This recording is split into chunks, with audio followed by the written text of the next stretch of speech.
semua negara kuat dan semua negara besar dan semua negara sukses, pertaniannya kuat, pertaniannya sukses. Saya berterima kasih, saya punya tim di bidang pertanian yang cukup bagus ya. Menteri Pertaniannya, Wakil Menteri Pertaniannya, beberapa timnya itu. Jadi alhamdulillah tuh yang hampir tiap 2 malam saya telepon Menteri Pertanian atau Wakil Menteri Pertanian. Mau jam 11 malam, jam 12 malam saya telepon. Bagaimana harga daging hari ini? Pembangunan Indonesia, ya, pembangunan ekonomi Indonesia itu kuncinya adalah landasan yang paling kokoh, yaitu swasembada pangan dan swasembada energi dan swasembada air. Dan ternyata memang PBB ya, United Nations dan hampir semua perencana dan pemikir ekonomi seluruh dunia melihat masalah yang dihadapi oleh dunia di abad ke-21 dan di saat-saat sekarang justru adalah itu. Food, energy, water. Yang mereka sebut FAW, food, energy, water. Jadi saya berkeyakinan itu, dan disitulah tim saya mewujudkan. Berarti apa? Kita harus swasembada pangan. Bagaimana caranya swasembada pangan? Kita harus bikin efisien, semua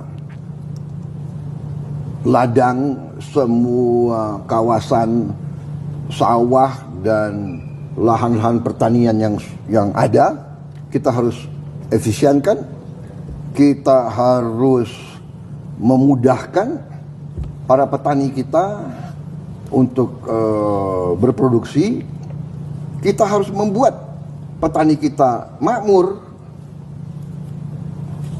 Karena perkembangan 30-40 tahun menunjukkan bahwa anak-anak petani banyak yang tidak mau jadi petani lagi. Meninggalkan desa-desa. Karena merasa bahwa kehidupan petani kita itu identik dengan susah, dengan miskin. Jadi saya memperhatikan itu puluhan tahun. Sejak saya masih muda, mayor, bahkan saya sudah melihat masalah Indonesia adalah masalah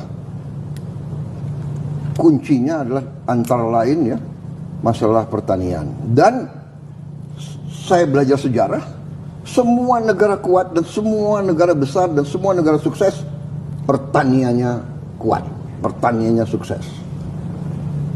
Dari situlah saya sampailah begitu saya dilantik, keyakinan saya itulah saya wujudkan ya.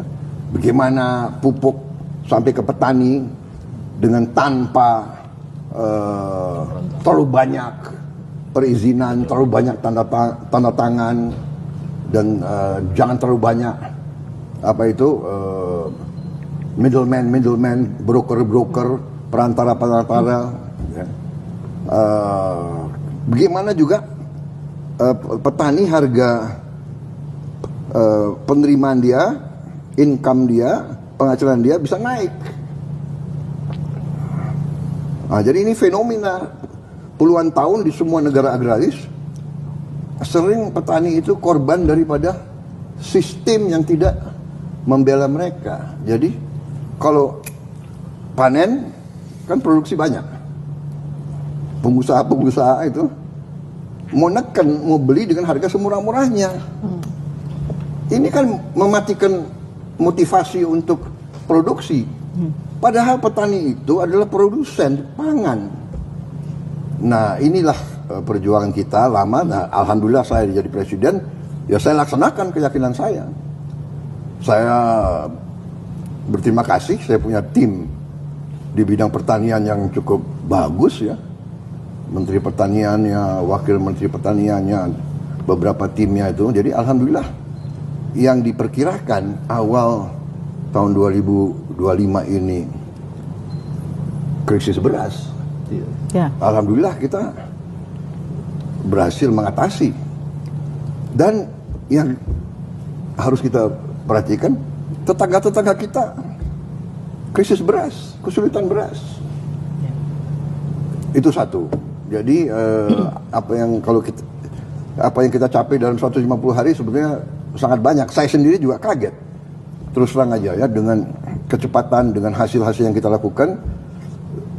Dan ini saya harus katakan ya, bahwa ini adalah hasil kerja keras tim saya, kabinet yang saya bentuk.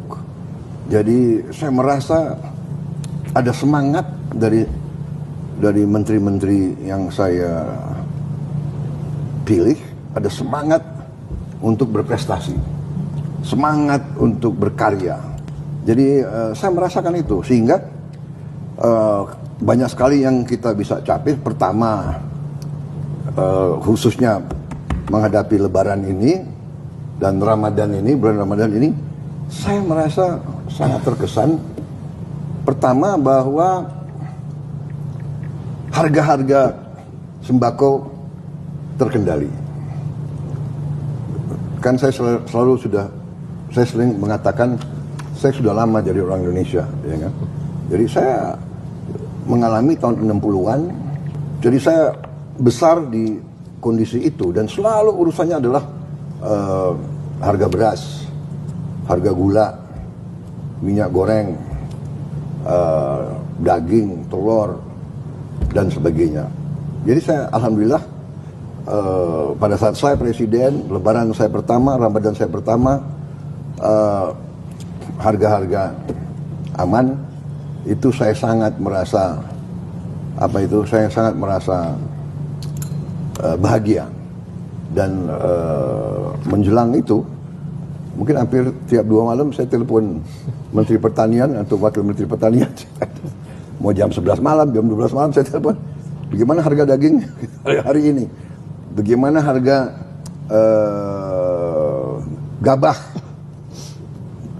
gabah kering panen berapa di kabupaten ini, kita pantau. Jadi saya sangat senang Menteri Pertanian itu, dia punya pos komando ya, dia pantau seluruh daerah, laporannya masuk, ada dashboard ya, ada ya itu. Dan saya pernah datang pagi-pagi, saya sidak, mereka lagi monitor semua kabupaten dan sebagainya.